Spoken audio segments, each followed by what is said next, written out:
Pretend you're kissing me for 10 minutes. If you don't, 300 families will lose their livelihoods before Christmas," he murmured, his tone urgent, eyes flicking toward the hallway where camera flashes sparked like hungry fireflies. The words cut through the sterile hush of Metropolitan General's VIP ward like a scalpel. Malene Rhodes, 27, a reserved cardiac nurse whose quiet presence often left her unnoticed in crowded hospital corridors, froze with her clipboard half raised. The voice belonged to Grayson Hale, head of Novalix Pharmaceuticals, a man known more for ruthless boardroom victories than hospital visits.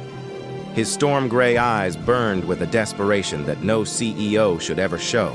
Around them, the private wing of the hospital pulsed with wealth and control, polished marble that never creaked, nurses who moved like whispers and patients shielded by platinum insurance cards. This was a place where your surname could decide your treatment plan. Grayson was not a man accustomed to pleading. At 36, he had survived betrayals that would have broken lesser men, stolen research, embezzled millions, allies who became enemies overnight. Every alliance in his world carried the shadow of treachery. "Why, me?" Malene whispered, her voice faltering like an unfinished sentence. "Because I must break an engagement that will destroy everything I've built. And I don't explain myself twice." Malene's fingertips brushed the silver cross at her neck, her grandmother's final gift, a reminder of strength during eviction notices and rejection letters. She had been passed over at her last hospital for refusing to laugh at crude jokes or ignore questionable treatments that put profit over patients. Yet her gift had always been seeing what others missed, the hidden patterns of human suffering. Just a week ago, she had prevented Mrs. Patterson's suicide by noticing the woman's altered breathing, her nervous fingers picking a rhythm on the blanket, her fixed gaze on the window latch. Now, staring into Grayson's eyes, she recognized a pain she knew too well, the exhaustion of living behind heavy masks, the loneliness of unshared burdens. Through the towering glass panes, a flash of crimson hair appeared, Clara West, heir to the Westcare Empire, moving with sharp precision, her emerald eyes sweeping the hallway like a predator securing its territory. "She's here," Grayson whispered, his voice cracking, his jaw clenched. For a moment, the powerful CEO looked like a trapped man begging for freedom. Malene's reflection in the glass showed tired eyes and shoes worn down to their last life. Then she looked back at him, and against all logic, stepped closer. Her fingertips grazed his cheek, an unspoken gesture of mercy. A camera flash immortalized that moment. Innocent in truth, but destined to explode into scandal, a spark that would ignite a war exposing corruption buried for decades, and unexpectedly thrust a shy nurse into the role of whistleblower who would alter the course of healthcare forever. Minutes later, Clara's furious scream tore down the corridor.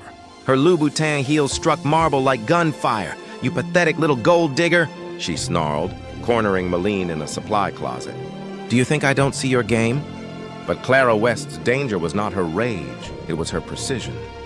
Within hours, a whisper campaign spread like infection. The new nurse seduces the CEO to climb ranks. The rumor poisoned every interaction. Nurses who once admired Malene's skill now eyed her with suspicion. Doctors who trusted her notes quietly requested different staff. Banished to the psychiatric night shift, hospital exile, her pay was cut, her patients reassigned, her purpose stripped away. "No one believes me," she whispered to Mr. Everett, the kindly 69-year-old volunteer who had become her lone ally. A former data analyst, his hands shook as he pressed a USB drive into hers. "You heal beautifully, child," he murmured, eyes filled with quiet fire. "But if you learn to speak their language, the language of numbers, evidence, and power, they'll have no choice but to listen. Document everything. The irregular prescriptions, the medical anomalies, the lies people tell with their hearts." Meanwhile, Madeline's trained eye had caught something deeply troubling. Mr. Harrison, a VIP patient recovering from cardiac surgery, was receiving medication that directly contradicted his documented allergies and surgical history. When she approached Dr. Peyton, Clara's longtime friend and his attending physician, he dismissed her concerns with barely concealed hostility and professional condescension. "Well, Nurse Rhodes, perhaps you should focus on your assigned duties rather than questioning senior medical staff who've been practicing medicine since before you graduated high school." But this shy girl had learned that sometimes quiet persistence saves lives where loud protests fail. That evening, she discreetly adjusted Mr. Harrison's medication protocol, documenting every discrepancy in her personal notes with the meticulous attention to detail that had always been her greatest strength. The next morning, the man was alive and stable because of her intervention, though no one would ever officially acknowledge her life-saving vigilance.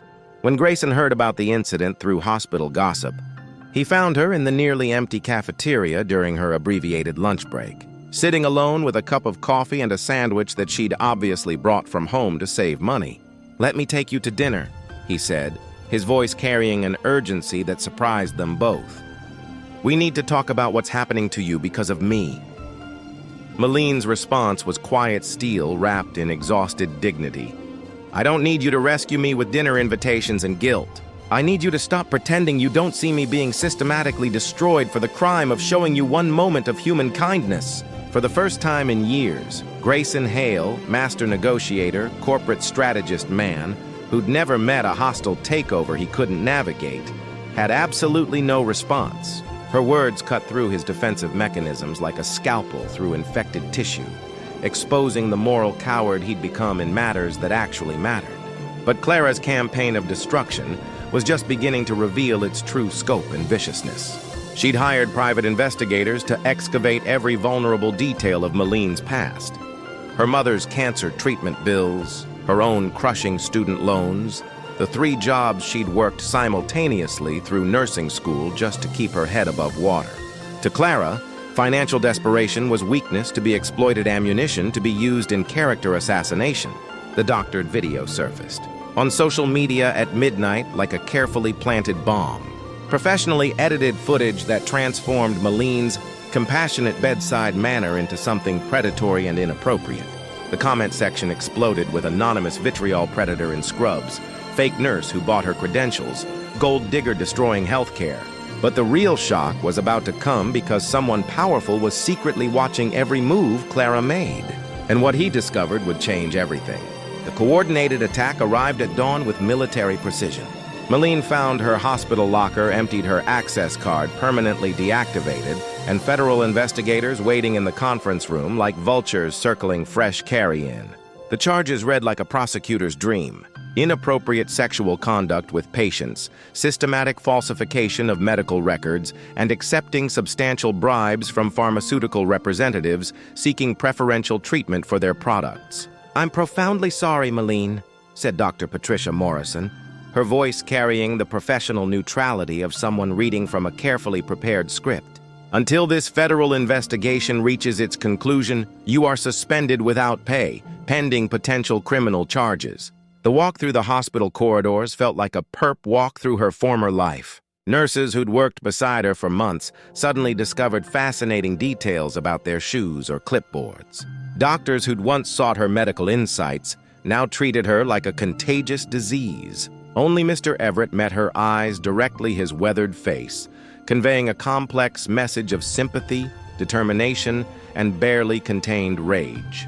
Clara's systematic character assassination had reached its crescendo with breathtaking thoroughness. The doctored video evidence, the meticulously planted financial records, the coached testimony from hospital staff who'd been promised promotions and debt forgiveness. Every detail orchestrated to eliminate not just Maline's career, but her ability to ever work in healthcare again. That night, emotionally shattered and professionally destroyed, Maline collapsed in the hospital's empty duty room, her head buried in her hands as tears fell onto medical charts she'd never complete. This heartwarming space where she'd spent countless hours providing compassionate care to forgotten patients now felt like a tomb for her dreams and aspirations. The inspirational moments that had sustained her through years of struggle. Those quiet victories when her observations saved lives seemed like distant memories from someone else's life. No one came to offer comfort or support. Not a single colleague stood by her side. Not even Grayson, The man whose desperate request had triggered this avalanche of professional and personal destruction bothered to acknowledge her sacrifice or defend her character. It was in this moment of absolute despair that Mr. Everett found her maneuvering his wheelchair through the darkened corridors with the determination of someone who'd witnessed too much institutional corruption to remain silent any longer. "Child," he said softly, settling beside her with the patience of someone who understood that healing emotional wounds required the same careful attention as treating physical trauma. "Before you surrender to despair, let me show you something that might change your perspective on everything that's happened." He opened the USB files on her laptop with trembling fingers, pointing to data spreadsheets that represented months of meticulous documentation. "Do you know what this represents in 17 different patient cases that you documented and flagged? 11 people are alive today because you saw patterns that everyone else missed. But they never read your reports because they weren't formatted in the corporate language that administrators and executives understand." The evidence was staggering in its scope and implications, but Malene felt too emotionally devastated to comprehend its significance. "What's the point of any documentation when no one listens to people like us? When a shy girl's observations don't matter because she doesn't have the right connections or the proper pedigree?" Then maybe Mr. Everett said with quiet determination that carried the weight of his decades in pharmaceutical research, "It's time someone with real power started paying attention to what you've discovered." 3 floors above in the executive wing, something profound was finally stirring Grayson's long, dormant conscience. He couldn't escape the echo of Malene's words.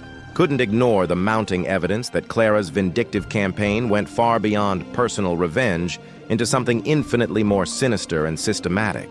His corporate instincts, sharpened by years of hostile takeovers and boardroom warfare, began detecting patterns that suggested a deeper conspiracy involving medical research, patient safety, and pharmaceutical profits.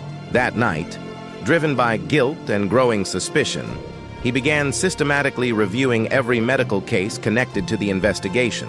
What he discovered in those patient files made his blood run cold with recognition and horror. The pattern was unmistakable and damning. Malene had documented numerous instances of rare diseases and unusual symptoms that had been mysteriously erased from official records. Medical files that should have contributed to life-saving research had been systematically deleted or altered to protect pharmaceutical patents and research investments. "My God," he breathed, staring at screen after screen of evidence spread across his office at 2 in the morning. She documented everything, every cover-up, every deleted file, every life that could have been saved if the research had been allowed to continue. What he found in those medical files would either save Malene's life or make Clara even more dangerous than anyone imagined. The evidence against Malene was overwhelming in its manufactured perfection.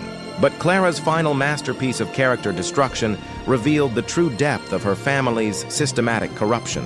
Federal agents appeared at Malene's modest apartment at dawn with an arrest warrant based on credible evidence that she'd been operating a complex scheme involving kickbacks from pharmaceutical representatives and deliberate falsification of patient records for substantial financial gain. "This is completely impossible," Malene said, staring at official documents that detailed crimes she'd never even imagined committing. "I've never accepted money from pharmaceutical companies.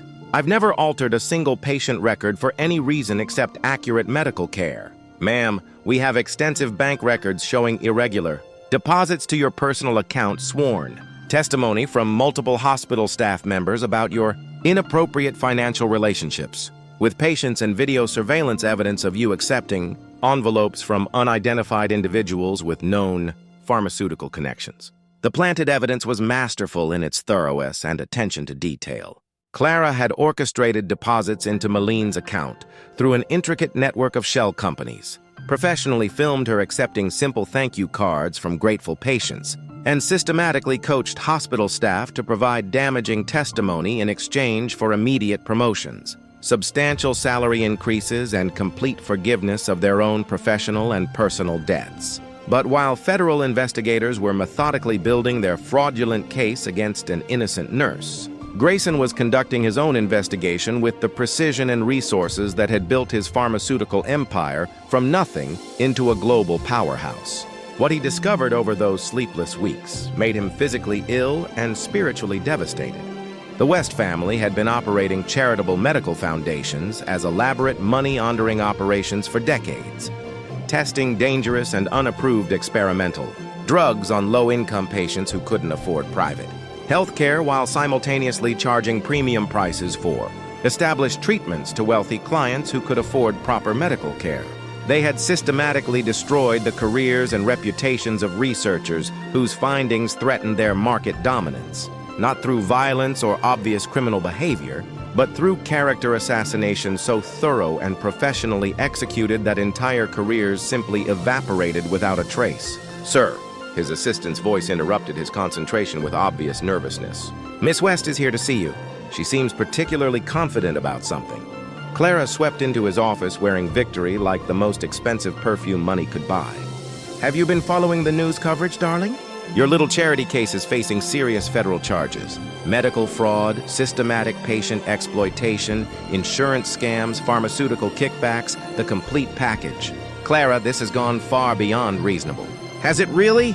Her smile was beautiful, triumphant, and absolutely terrifying in its complete lack of human empathy.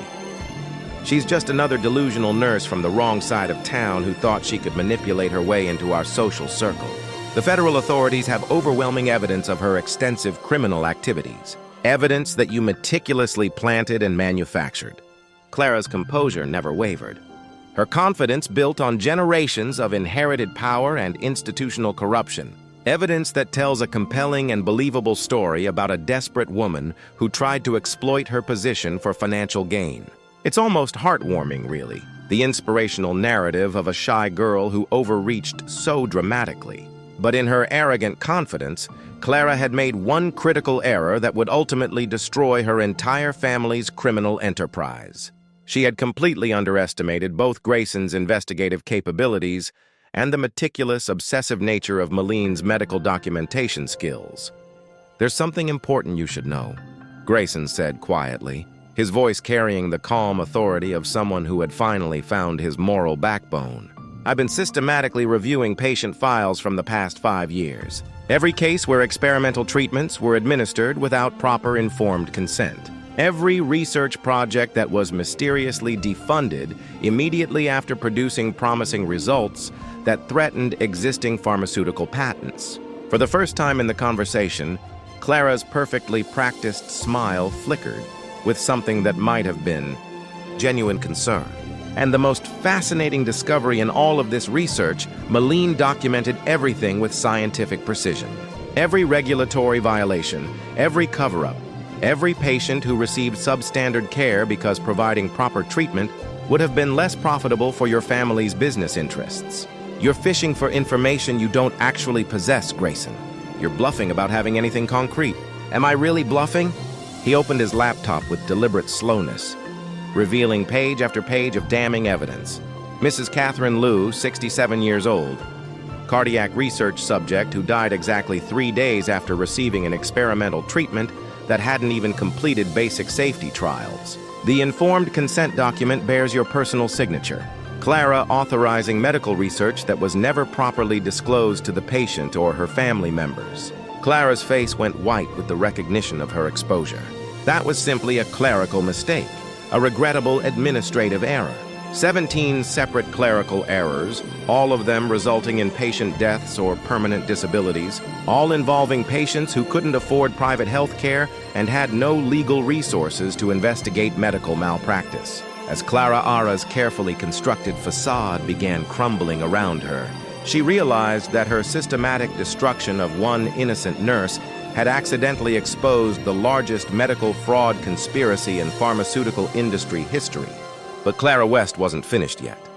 Her final desperate move would either destroy them both or reveal the one piece of evidence that could bring down her entire family empire. The war room was Maline's cramped studio apartment, transformed overnight into a command center where truth mattered infinitely more than comfort or social status. Legal briefs stacked beside worn medical journals, patient files organized with military precision next to corporate financial records. David preparing to face Goliath with nothing but courage, documentation, and an unshakable commitment to justice. Grayson had assembled his entire legal team, but the expensive attorneys seemed profoundly uncomfortable in the sparse surroundings, their confidence wilting under Maline's matter-of-fact presentation of evidence that revealed decades of systematic medical fraud.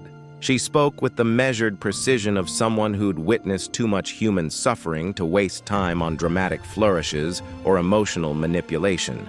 "What we're seeing here isn't just pattern recognition," she explained, pointing to the comprehensive timeline spread across her kitchen table like a battle plan.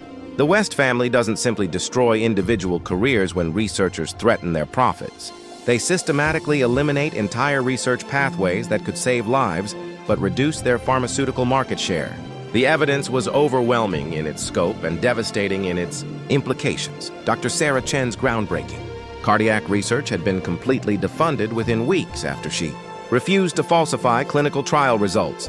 Dr. Marcus Williams had lost his laboratory accreditation and university position exactly 3 days after submitting research. Findings that threatened WestCare's diabetes medication, patents and profit margins.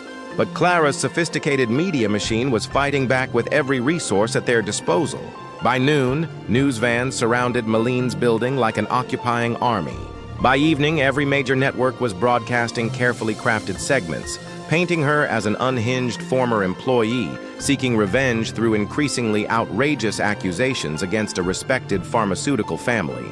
The breakthrough moment came when Clara, frustrated by the growing media attention and convinced of her own invincibility, personally appeared on a prestigious national news program to defend her family's reputation with characteristic arrogance. This disturbed woman was terminated for cause after a pattern of inappropriate behavior. Clara declared with perfect composure her designer outfit and professional demeanor, projecting competence and absolute moral authority. She possesses no medical credentials beyond basic nursing education. She's desperately attempting to destroy respectable healthcare organizations because she couldn't succeed within legitimate professional structures. But Clara made one fatal error that would ultimately destroy her entire criminal enterprise. She specifically and categorically denied that WestCare had ever conducted any experimental medical research without comprehensive informed patient consent. The denial was broadcast live to millions of viewers. Within hours, Grayson's legal team filed official FDA complaints containing dozens of patient consent documents that proved otherwise forms bearing. Clara's own signature authorizing undisclosed and dangerous medical research on vulnerable populations. The federal investigation that had threatened to destroy Maline's life suddenly reversed course with dramatic speed. Clara West was arrested at her family's estate within 48 hours, facing charges that included medical fraud, systematic patient exploitation, and conspiracy to obstruct federal justice. Dr. Peaton lost his medical license permanently. 3 other physicians faced serious criminal charges. The WestCare pharmaceutical empire began crumbling as whistleblowers emerged from every division, finally safe to tell their stories of institutional corruption. "Maline," Grayson said, finding her in the hospital cafeteria after her complete vindication. "I want to make you an offer that I hope begins to address the injustice you've suffered." She looked up from her coffee with weariness still clouding her intelligent eyes. "I'm listening, but I'm not sure I'm ready to trust again. I want to restore your position immediately with a substantial promotion and salary increase. But more importantly, I want to offer you the opportunity to build the healthcare system you've always envisioned, one that prioritizes patients over profits." Maline surprised him completely by shaking her head and pulling out an envelope from her purse. "Actually, I'm submitting my resignation from traditional hospital employment. But why would you leave now when you've been completely vindicated? Because I don't want to be someone who needs protection from powerful people. I want to become someone strong enough to stand on my own principles. Someone whose voice matters because of competence, not connections." Grayson smiled with genuine warmth, the first truly authentic expression she'd ever seen from him. "Then I have a different path with me. Lead training, guide our community programs, and help build the free clinic network you once dreamed of. And if I may be bold, would you allow me to be your husband as well?" As Clara's empire of deceit crumbled to dust, the once invisible nurse discovered that her soft-spoken compassion had become a voice strong enough to protect countless lives for generations. Her transformation was astonishing, but no one could have predicted the decision she made next. 8 months later, Malene Rhodes walked onto the stage at the National Healthcare Ethics Summit. Before her sat a sea of physicians, lawmakers, and patient advocates gathered to witness the woman whose courage had reshaped the nation's medical landscape. She wore the same simple blazer she had borrowed for her nursing school graduation. But now her posture radiated quiet authority, the kind born not from ambition, but from surviving corruption and choosing to fight back. Behind her, a towering screen displayed the results of her revolutionary project, neighborhood clinics, designed and run by nurses, that had eased emergency room crowding by nearly half while saving both lives and resources in underserved communities. Patient-led advocacy groups had risen, finally giving voice to populations long ignored by the mainstream healthcare system. Meanwhile, Clara West's dramatic downfall had become a cautionary tale studied in business schools nationwide. The leaked recording of her ordering Dr. Peaton to falsify life-threatening records sealed her fate. Disowned by her family and abandoned by Grayson, Clara now faced 30 years in federal prison without parole. 8 months ago, Malene began, her voice carrying to the farthest corners of the packed auditorium. I was simply a quiet nurse who noticed things others overlooked. I didn't document irregularities to bring down an empire. I did it because I wanted to heal people properly. Her eyes paused briefly on Grayson in the front row. A plain wedding band glinted on his hand. They had been married 6 months earlier in a modest ceremony attended by Mr. Everett and dozens of grateful patients whose lives Malene had touched. But over time, she continued, her voice growing steadier, I realized the greatest healing doesn't come from treating one person at a time. It comes from addressing the systems that fail thousands. At our clinics, patients aren't just receiving medical treatment. They're receiving fairness, dignity, and a future. Thunderous applause filled the room. But she raised a hand for silence. Someone once told me I healed beautifully, but that if I learned the language of power, people in charge would finally listen. Today, I want to speak a new language altogether, the language of hope and structural change. The final slide appeared, a photo of the Everett Community Health Center, alive with patients and staffed by professionals who believed healthcare was a human right, not a luxury. To every healthcare worker who has ever felt unseen, Malene said firmly, to every nurse, technician, or doctor who noticed irregularities and doubted whether your voice mattered, it does. It always has. And when you speak up, you may discover you're not nearly as alone as you feared. When her talk ended, reporters surged forward, institutes offered her positions, and policy leaders asked for her guidance. But in that moment, Malene reflected not on power or recognition, but on the desperate night in the hospital VIP wing when her journey had begun. Do you regret any of it? A journalist asked. She smiled softly, the same smile that had convinced Grayson, on that chaotic night, that he could finally trust someone. The day he asked me to pretend a kiss, I thought I was just a shadow in someone else's story, invisible, forgettable. But sometimes the brightest light comes from the places people overlook. Today, the Everett Community Health Center serves more than 15,000 patients annually, pioneering nurse-led care and extending services to neighborhoods the system once abandoned. At 71, Mr. Everett still volunteers as coordinator, mentoring young staff on how to turn compassionate observation into lasting action. Malene's journey proves that heroes don't always arrive in capes. Sometimes they wear scrubs and carry stethoscopes, armed only with empathy and the courage to confront injustice. Her voice showed the world that one person's quiet bravery can expose corruption and rebuild entire systems for the better. If her story moved you, share it with someone who needs the reminder. Their voice matters.